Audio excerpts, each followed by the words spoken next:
Olá, seja bem-vindo a mais um episódio do Altamente Rentável, o podcast que vai fazer você ganhar mais dinheiro no mercado imobiliário. Eu, Francisco Caruso, tô aqui ao meu lado do meu sócio e irmão Leandro Caruso. Barril dobrado. Meu irmão. E hoje a gente tem um convidado especial, né? Somos suspeitos, que é nosso investidor, nosso amigo. Nos deu a oportunidade de conhecer ele na trajetória, Nilton Curvelo, administrador patrimonial. Seja bem-vindo, meu amigo. Francisco, muito obrigado aí pelo convite.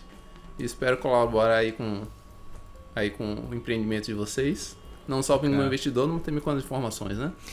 Maravilha, né? Para você que está nos ouvindo, a ideia de trazer Nilton, ele é investidor, a família já é uma tradição investir no mercado imobiliário, né? Hoje ele, como administrador patrimonial, vai contar como foi essa trajetória, né?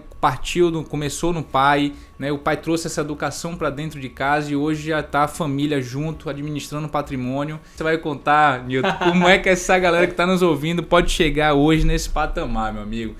E eu queria começar te perguntando como tudo surgiu, né? Como surgiu essa ideia de investir em imóvel, como seu pai já era da área. Conta pra gente um pouquinho como surgiu essa ideia. Bom, a ideia, como você me falou, surgiu realmente de meu pai. Meu pai galgou essa vida inicialmente com a corretagem de imóveis, tá? E diversificou, não simplesmente com o trabalho de corretagem, mas também com investir na parte de imóveis. Teve comércio também, tá? Mas sempre trabalhando na parte, usando o comércio como um escritório, trabalhando na parte de corretagem e procurando sempre novos imóveis de acordo que ia sobrando os lucros, né? Ia sobrando, ele ia investindo em imóvel. Sim. É muito interessante que eu estava ali batendo papo contigo, buscando entender realmente essa relação de amor e carinho com os imóveis, e você me mostrou alguns imóveis que seu pai havia comprado. E eu percebo que são imóveis que têm sempre uma localização muito privilegiada, né? Assim, me dá um pouco do perfil dele, né, lá atrás, como é que ele tinha essa decisão, como é que ele participava disso, né? Você como um adolescente que acompanhava seu pai nessa vida, o que é que ele entendia como sendo um bom imóvel daquilo ali?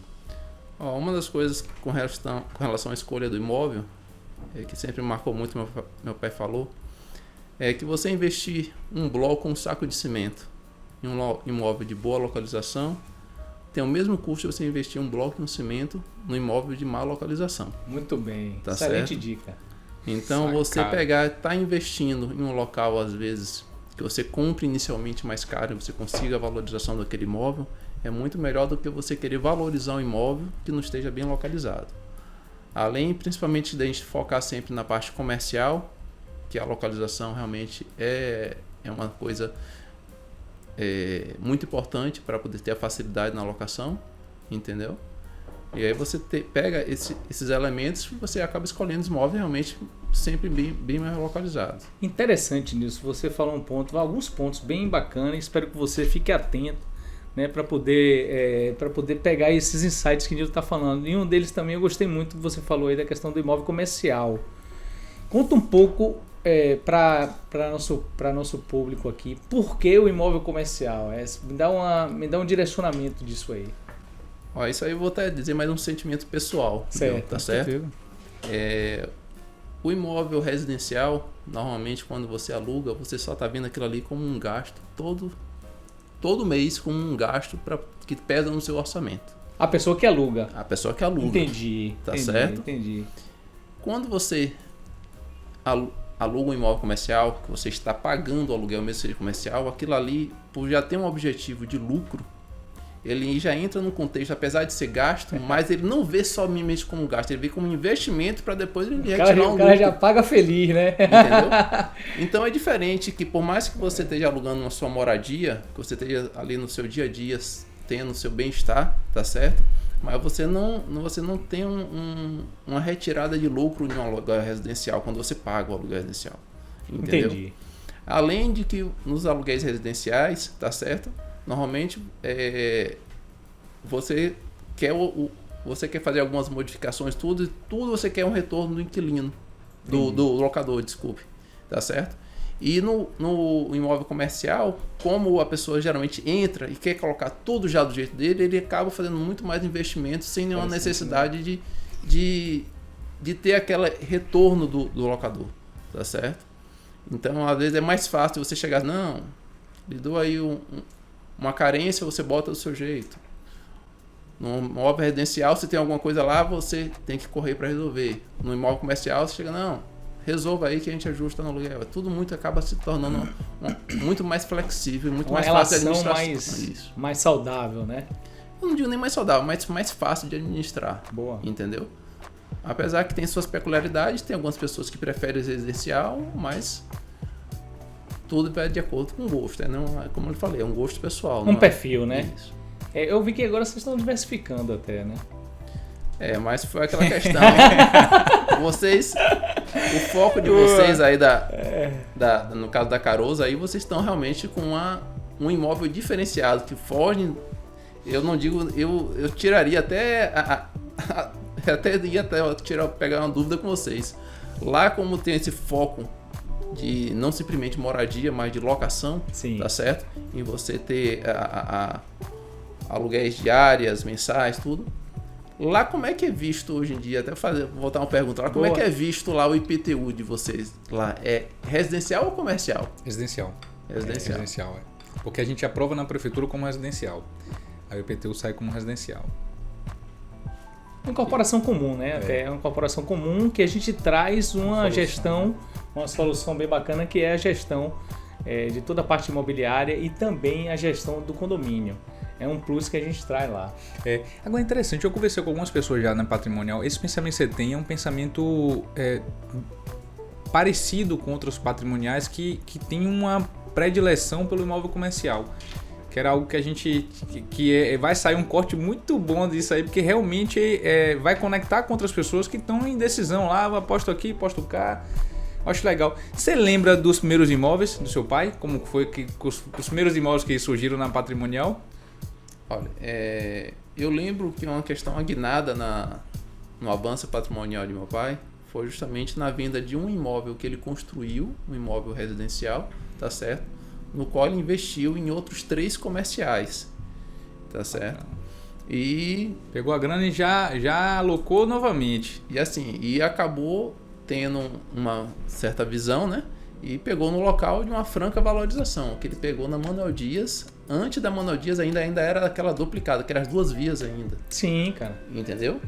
Isso há cerca de 20 e tantos anos atrás. Entendeu? Você vê que o imóvel eu acho bacana que é o seguinte. Primeiro, hoje a galera quer ficar milionária da noite pro dia. Então você vê como é a trajetória. Você me falou algumas coisas interessantes. Ele estava na área imobiliária, tinha a visão, né? Nem todo mundo tem essa visão. Eu acho que isso vem um pouco da profissão que você está, às vezes é nato seu, você já apostou em boas localizações, né? E toda a grana que tinha ali, ele estava sempre apostando no imóvel, né? E aí você me falou outra coisa interessante, Nilton, que chama a atenção também é a localização, ou seja, foi visionário, botou o dedo em locais bons, esses locais tiveram valorização exponencial e ele, pelo que eu entendi, ele vinha reinvestindo para poder criar o patrimônio que tem hoje. Essa ideia de você constituir patrimônio, né, é uma cultura. O brasileiro ele gosta. É uma educação financeira, na verdade. Exatamente. Né? Eu sempre brinco que o brasileiro não tem educação financeira, infelizmente. Que é por isso que consórcio dá certo aqui. Boa, você ouça esse podcast e você aprender, viu? Porque o que acontece? Você tem que ter o hábito, a frequência de você saber que você tem que economizar sempre um pouco todo mês. Nunca gastar mais do que você ganha, nem o total que você ganha. Com certeza. Tá certo? E por que eu falo que o consórcio dá certo aqui? Porque obriga a pessoa a pagar uma parcela. Ele então ele entra no custo, ele não entra como um investimento, ele entra como custo. A pessoa vê aquilo como custo e acaba pagando. Verdade. E acaba economizando por uma obrigação. Tá certo? Aula extra, viu, pessoal? Que é bom também, viu? A gente vai falar até bem do consórcio aí também. De repente o pessoal do consórcio patrocina aqui, altamente rentável. Mas é uma ideia, viu? Eu acho que no acúmulo de patrimônio, né, na constituição de patrimônio da família, vale a pena você investir um pouco também, já que não existe uma cultura de você poupar para comprar lá na frente, você abre mão aí, fazer um consórcio e lá na frente comprar um outro patrimônio, né, Nilton? Não, mas tudo que eu brinco, se tudo na vida é mutável, né? É verdade. Eu não pensava nem em investir em imóveis residenciais, eu estou aí investindo em vocês aí, Fez que são uma imóveis boa, residenciais. fez uma boa aquisição. E tô tendo ótimas perspectivas aí do negócio de vocês. Nós também, Boa. é que lá, como você mesmo disse, né? Lá na realidade a ideia não é entregar um imóvel, lá é entregar uma rentabilidade, né? Dia 7 na conta, esperar o TED cair todo dia 7 é bom demais. Por isso que eu só aguardo vocês prestem atenção, porque a prefeitura pode olhar isso e daqui a pouco querer mudar para querer o meu, a gente fazia querer o meu, né? Tira daqui a pouco para epa, peraí. Ô Nilton, eu percebo que você foi educado de uma maneira bacana na visão como educação financeira realmente. Veio de casa, né? E seu pai já passava isso para você ou você não foi buscar isso? Como foi isso? Como é que ele formou vocês como administradores patrimoniais? Como era essa educação em casa? Meu pai, ele, como eu comentei anteriormente, até pro Leonardo, ele trabalhava de sol a sol inicialmente como corretor. Então o lucro, as economias dele eram muito suadas. Então ele nunca foi de dar nada de mão beijada. Então tanto é que desde os meus 12 anos de idade eu já ia para a molduraria, que era o comércio que ele tinha, que ele usava como escritório e que tinha um comérciozinho lá no Rio Vermelho, tá certo? Todos os sábados eu ia, era obrigação eu ir para lá para poder. E lhe digo uma coisa, apesar de não gostar, mas foi uma ótima escola, o comércio é uma ótima escola para a pessoa perder a inibição e ter a questão do tino comercial e você querer empreender, é a melhor coisa que se tem, é o comércio frente de rua, tá certo? E com isso, você acaba entrando na administração do negócio, como se disse, ele me guiou para isso, né? Com 18 anos ele saiu da molduraria, com 18 anos eu assumi a molduraria, tá? Mas sempre ele voltado para o mercado imobiliário, tá certo? Essa questão que eu falei do imóvel que ele construiu, tá certo? Comprou 3 imóveis na Manuel Dias, depois ele fez um prédiozinho na Manuel Dias, levantou um lojão, tá certo? E todos eles estão na família até hoje, tá? Que é uma filosofia, é realmente você de pouquinho em pouquinho acumular e ao máximo possível evitar vender. Que maravilha, viu? Que legal, o máximo possível evitar vender. Às vezes eu vejo que o pessoal, no mínimo um aperto, já coloca para venda, daqui a pouco o dinheiro que pegou, que eu acho que foi sábio demais seu pai, pelo que você me falou, a economia era dura, difícil, mas ele foi um cara bem administrador, pegou a economia, reverteu. Eu imagino que quando ele vendia, ele realocava o investimento, né? E vocês estão aí mantendo isso, perpetuando um trabalho bacana. E às vezes tem muito corretor que a gente vê que assiste aqui, que eu acho que essa história vai inspirar muita gente. É verdade. Que não consegue reverter as suas economias em investimento. Só um detalhe aí.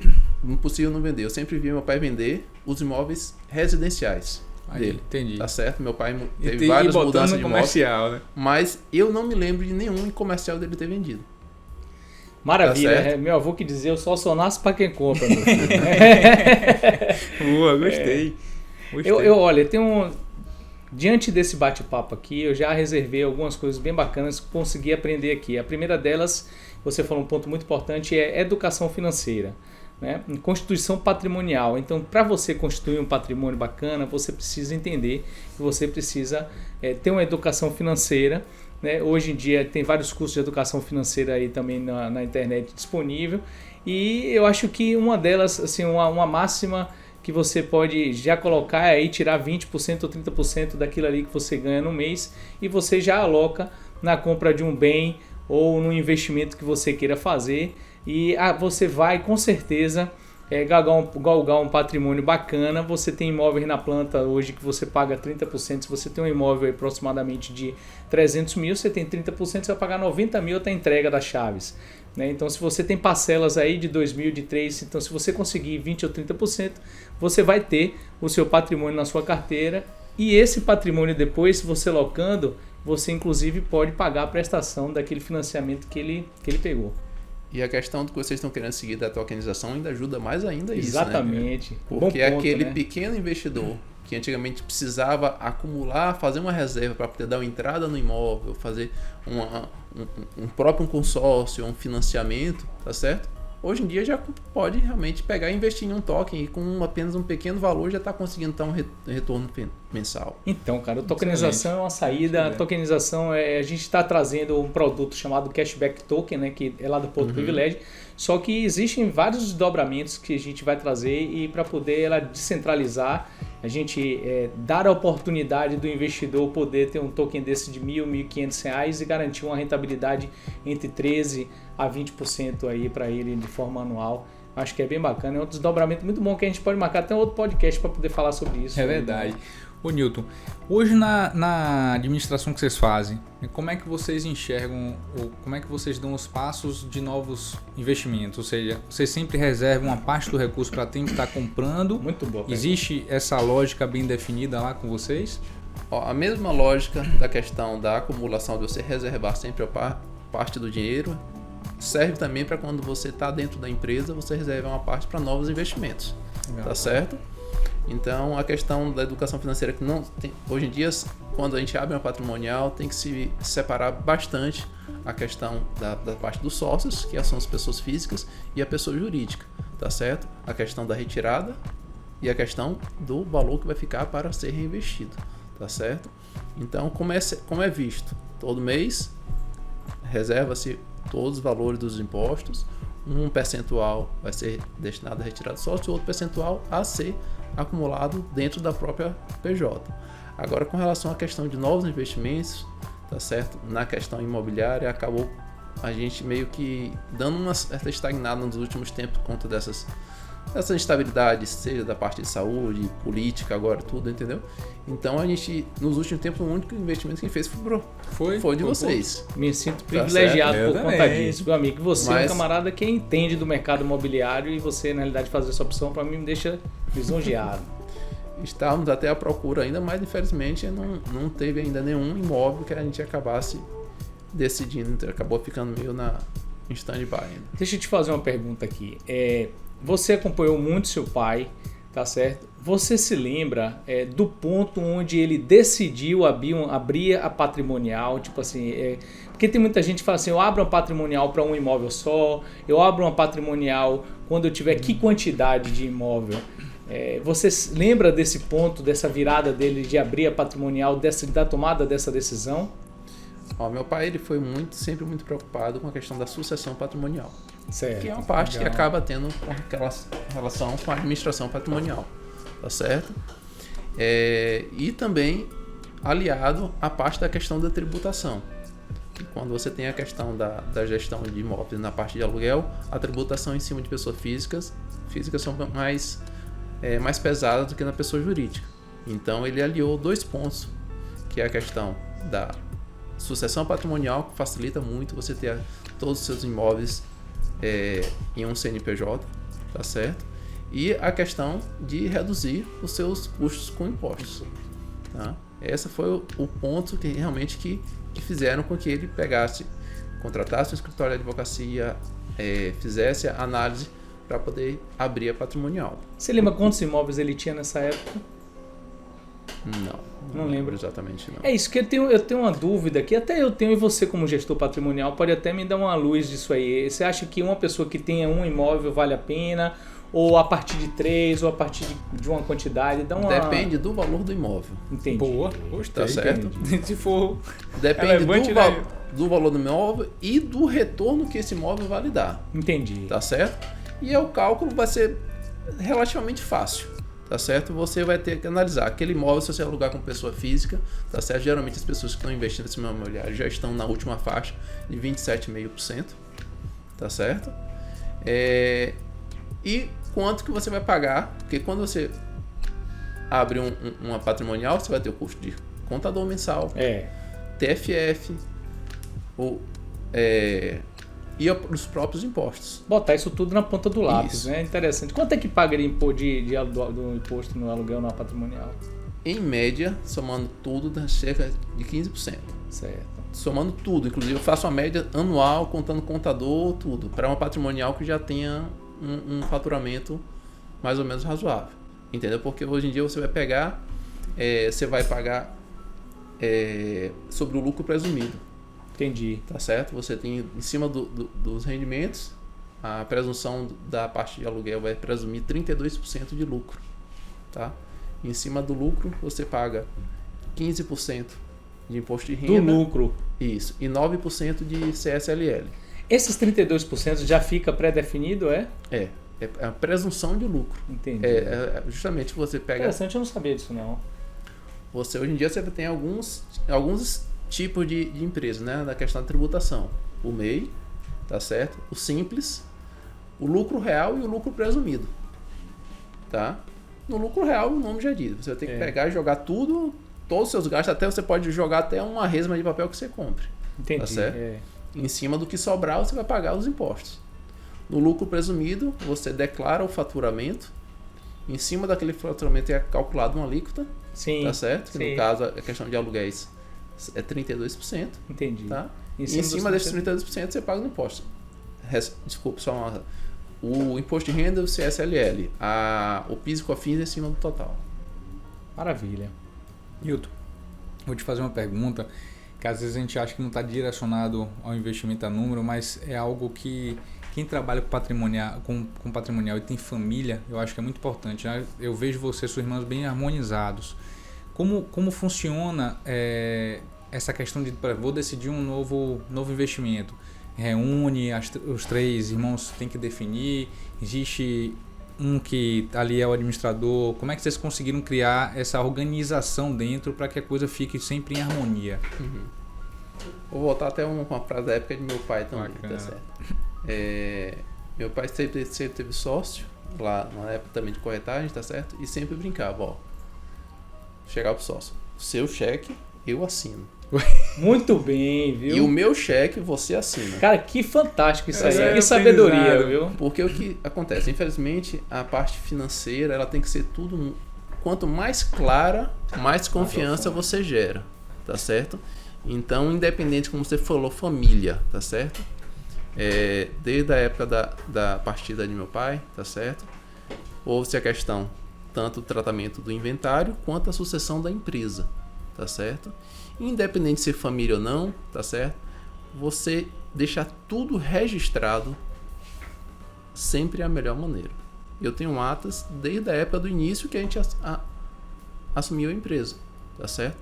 Por quê? Porque independente, hoje você está falando uma coisa comigo, você pode ter um lapso de memória e às vezes esquecer, entendeu? E a verdade é essa, a gente está na correria tão grande um dia, às vezes você fala uma coisa e você se esquece, entendeu? Então, essa organização para você deixar tudo por escrito, independente se você confia ou não confia na pessoa, não é uma questão de desconfiança, é uma questão de organização e evitar, às vezes, como se diz, às vezes pequenas... quando você fala uma coisa e às vezes se interpreta como ruídos na comunicação. Entendeu? São os ruídos na comunicação. Bacana, viu? Muito bom. Como gestor patrimonial, dá uma dica para mim ou um conselho para quem vai abrir uma patrimonial, vai colocar seus imóveis para dentro. Como é que Newton, gestor patrimonial, faz a gestão? Né? Quais são os itens que você acha interessante que essa pessoa tenha no seu checklist? Olha, a primeira coisa que você falou na questão de investimentos e tudo é que eu digo, o primeiro investimento que ela tem que ter é seu imóvel próprio, a sua moradia. Tá certo? Eu acho que antes de qualquer investimento, apesar de eu ser focado em comercial, mas é investir em moradia. Comprar logo sua casa, né, meu irmão? É a primeira coisa. Comprar casa. É o seu cantinho, né? Muito bem. Depois disso, é realmente avaliar que tipo de imóvel ele vai poder estar adquirindo, tá certo? Qual o retorno previsto que ele vai ter com isso, para poder saber se vale a pena ou não de início você abrir uma patrimonial. Entendi. Tá certo? Porque uma característica interessante da patrimonial é que você pode incorporar como o capital social os bens do sócio, tá? Então, se você, por exemplo, você não tem ainda a possibilidade de abrir uma patrimonial, mas aquele imóvel você quer que depois esteja na sua patrimonial, tá? Então, você comprou lá seu imóvel de 50 mil reais, tá certo? 50 mil reais é um retorno de 1%, vamos dizer assim. Você não vai ter um rendimento suficiente para poder você bancar os custos de uma patrimonial. Realmente aí é melhor você pegar e continuar alugando como pessoa física. Sim. Aí você comprou seu segundo, comprou seu terceiro, você chegou a um volume que você calculou lá e os seus 27,5% do seu aluguel vai estar superando o valor do imposto que você estaria pagando na patrimonial. Aí você vai pegar e vai abrir, dar entrada no seu CNPJ, tá certo? E absorver aqueles imóveis como incorporação do seu capital social da empresa. E uma curiosidade, nossa legislação já permite a incorporação do capital social de imóveis sem o pagamento de ITIV. Outra sacada boa. Muito bom isso aí. Interessante mesmo. É você que faz os contratos de aluguel, é você que cobra, é você que faz essa gestão ou você tem alguém que você contrate para fazer? Não, atualmente sou eu mesmo que faço. Eu e minhas irmãs, atualmente acaba sendo um pouco mais também, mas todos os três fazem. E faz a gestão do patrimônio como um todo, não Sim. só da empresa, mas também, né, da lida com os inquilinos, de como Isso. é. E nessa sua lida com os inquilinos, eu queria saber o seguinte, existe algum ponto que você também possa aqui falar com o pessoal para falar assim, poxa, eu fiz isso e deu certo, né? A minha relação com eles é uma relação boa por causa disso, ou você tem algum entrave, tem algum tipo de ruído nesse sistema aí? Olha, a principal, eu vejo como a principal característica para você ter sucesso na questão de aluguéis é você ver que aquilo ali não necessariamente como um lucro para você, mas quem está alugando tem que ter lucro também, tem que ser visto como uma parceria. Muito Se bom. você não tiver com um parceiro, você sempre vai ter uma relação de embate. E quando você tem uma parceria, é diferente. Muito Você bom. vai pegar, você tem que ver de uma forma isso. Isso é a questão, aquela que eu falo, da facilidade das pessoas investirem isso e você demonstrar isso. Já temos, inclusive até depois, alguns imóveis que os inquilinos investiram um valor considerado no imóvel, porque a gente dá essa segurança de que, por ser um imóvel comercial, que a finalidade é única e exclusivamente para obter o rendimento de aluguel, a gente não tem interesse em tirar nenhum inquilino que esteja em dia. Muito bem. Tá certo? E nem botar corda no pescoço de ninguém. Então, né? por exemplo, nós temos recentemente uma escola de AD que ele pegou o imóvel e está investindo em fazendo 2 laboratórios, tá certo? Já top, com tudo, investimento top, e sabendo que a gente não vai ter intenção nenhuma de tirar deles, tá certo? Muito legal, viu? Tivemos uma situação na passagem de nosso pai para os filhos, tá certo? No qual nós temos a alocação de um terreno, tá certo? E que o inquilino resolveu construir um prédio. Foi meu, cara. Foi. Que legal, viu? Ele velho? construiu um empreendimento de 4 pavimentos em cima do terreno. Tá certo? E o aluguel está ainda como um terreno. Tá certo? Reajustes contratuais todo ano, beleza. Mas nós nunca pedimos para ele a questão de você, não, agora você tem um prédio, eu quero o aluguel de um prédio. Não, o investimento foi dele. Muito bom. Já tem mais de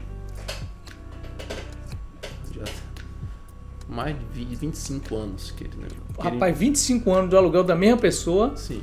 Coisa boa. Que bacana, né? Vai ser Entendeu? interessante mesmo de ouvir, viu? Parabéns aí pela relação que você tem com seus inquilinos. E aí, cara. quando teve essa discussão, no caso, a inquilina, depois do acontecido, veio meio cheio de dedos para querer conversar pra gente, porque achando que a gente iria querer rever todos os contratos, né? Não. A visão do nosso pai vai ser passada daqui pra frente. Você vai continuar mesmo no esquema. Pô, que Deixou um bacana, legado. né? Como é o nome do seu pai, Newton? Newton também. Newton? Eu sou Júnior. Nossa, Newton, pai deixou um legado. Pai deixou. Que bom. Newton, já caminhando pro final, tem uma pergunta, né? Tem um parceiro nosso que me pediu para a gente deixar aí uma mensagem até para corretores, né? Eu acho que nós somos de família de corretores também, nascemos na área imobiliária como corretores. Ó, orgulho do mundo. E hoje, o interessante é o seguinte, hoje está mudando muito quando você parte para um empreendimento, quando é residencial, que o foco é locação, que o foco é gestão, que envolve uma empresa de gestão, a gente percebeu que a forma como o corretor precisa se comportar e buscar conhecimento muda, porque ele não está mais vendendo um simples produto e passa a vender um investimento, digamos assim. Então, quando você foi impactado por esse empreendimento e pensando hoje, Newton, já conhecedor dessas soluções, qual é a expectativa de o corretor da preparação do corretor. Como você espera que o corretor atenda? Né? Qual é o nível de instrução? Como você espera que isso aconteça? Excelente pergunta. Olha, com relação ao nível de instrução é relativo. Tá certo que hoje em dia, os corretores hoje em dia tem até curso superior para poder ser corretor. Mas que antigamente não era obrigado, tá certo? Meu pai não tinha um curso de corretor, tá certo? Mas meu pai sempre procurava conhecer o empreendimento e conhecer a necessidade de quem está comprando, tá certo? E eu vou citar mais um exemplo. Você compraria um imóvel Point? Depende. Muita gente na mesma hora falaria não, de maneira nenhuma, tá certo? Meu pai vendeu uma vez um apartamento Point, tá certo? Sabendo que estava vendendo apartamento, porque os filhos do casal tinham sérios problemas de respiratórios. É isso aí mesmo. Que interessante. É isso aí mesmo. Eu gosto do Point. E as pessoas adoraram o apartamento quando conheceram meu pai. Disseram que resolveu um grande problema desse negócio simplesmente por causa da questão de bater só o negócio. Porque ele entendeu a necessidade da pessoa que estava do outro lado. Né? Aí, por exemplo, hoje em dia, você quer vender um apartamento Point, quais tipos de pessoas você estaria procurando hoje em dia? Procura uma pessoa que trabalha de turno, que trabalha à noite, que não quer que o sol bata de manhã cedo acordando ele. Muito bem, parabéns, Newton. Entendeu? Entender a necessidade do cliente. Você vai ter um foco Atenção, pessoal do comercial. Depois eu vou vender o curso de Newton aí. Boa. Então, e você tem que conhecer o empreendimento e conhecer a necessidade do cliente. Esse é o foco para você fazer uma boa venda e fazer um bom investimento. Entendeu? Maravilha, meu amigo. Eu tô satisfeitíssimo. Eu também. Muito feliz, inclusive, de tratar sobre esse tema com o Newton. Com certeza. De entender a relação que você tem com seus inquilinos, que é uma relação de ganha-ganha, né? De entender isso, tudo que você falou aí como investidor, como é que você quer que você entende, né, da profissão de corretor, que é da família de corretor, percebendo que a gente precisa realmente entender da necessidade do outro para poder entregar o nosso melhor. Né? Eu fiz uma promessa para mim mesmo que onde eu estiver, na realidade, a minha relação tem que ser essa, por isso eu me identifiquei muito assim. Eu acho que só assim a gente consegue crescer, porque se eu consigo, na realidade, te dar uma rentabilidade como investidor, eu tenho uma fidelidade de você, uma reciprocidade. Então, se o corretor te vende, inclusive, né, um imóvel que você fique satisfeito, eu tenho certeza que a sua gratidão vai ser grande também. Obrigado aí por todo, eu que agradeço, por todo o conteúdo despejado aqui com a gente, cara. Saiba que você vai inspirar muitas outras pessoas. Quem não chora não mama, né? Meu amigo, aqui, meu amigo, um presente pra você. Uma camisa do Altamente Rentável. Pronto. É um prazer. Prazer nosso ter você aqui com a gente e ter você vestido com essa camisa aí. Eu agradeço muito. E divulgando, prazer mesmo. Também é bem interessante. Que esse conteúdo, nosso objetivo é que esse conteúdo possa impactar outras pessoas, né, que em algum momento de decisão elas lembrem de uma sacada que a gente deu. E eu acho que você hoje inaugurou com a gente uma linha de histórias que a gente ainda não tinha trazido, né, de pessoas que iniciaram sua trajetória junto com seus pais e isso perpetuou e isso vai seguir. Imagino que isso vai seguir para seus filhos e para os filhos das suas irmãs, né? Então eu tenho certeza que vai ficar um excelente podcast, Newton. Vai sim. Assim espero. Vai sim. Dá uma dica, né? Assim, só pra gente finalizar com chave de ouro, uma dica premiada para aquela pessoa que quer ter uma estrutura parecida com a sua ou que está iniciando a jornada de patrimônio dela, na compra do patrimônio. Dá uma dica, sabe assim, que você fala assim, essa dica eu acho que é uma dica de ouro aí para você. Ó, a dica a gente já meio que falou já, Edona, que é a questão de você saber economizar de pouquinho em pouquinho, né? Hoje em dia a gente tem a questão, muitas vezes as pessoas querem ganhar muito em pouco tempo. Na verdade, quem faz investimento imobiliário sabe que os retornos são relativamente pequenos, mas são duradouros, né? Então você ter a rotina de estar economizando, investindo de pouquinho em pouquinho e não ter a ganância de querer investir com o mercado de ações, até o mercado cripto também, que às vezes muitas pessoas ganham muito dinheiro de uma hora para outra, entendeu? É realmente você manter a economia mês a mês em empreendimentos realmente sólidos e duradouros e fazer uma diversificação, né? Meu amigo, essa foi uma dica de ouro, viu? Para você que está ouvindo, grava, e assista várias vezes aí, porque eu tenho certeza que essa foi uma dica de ouro, meu planejamento extremamente fantástico na aposentadoria de qualquer pessoa, viu, Chicão? Com certeza. Se gostou, Fiquem com Deus curte, ali. compartilha, que esse conteúdo tem que chegar para o maior número de pessoas. É com amor, é com prazer. A gente quer que você tome melhores decisões de investimento. Meu amigo Nilton, agradecido imensamente pela sua participação aqui conosco. Eu que agradeço também. Muito obrigado. Fiquem todos com Deus e até a próxima. Um abraço. Um abraço.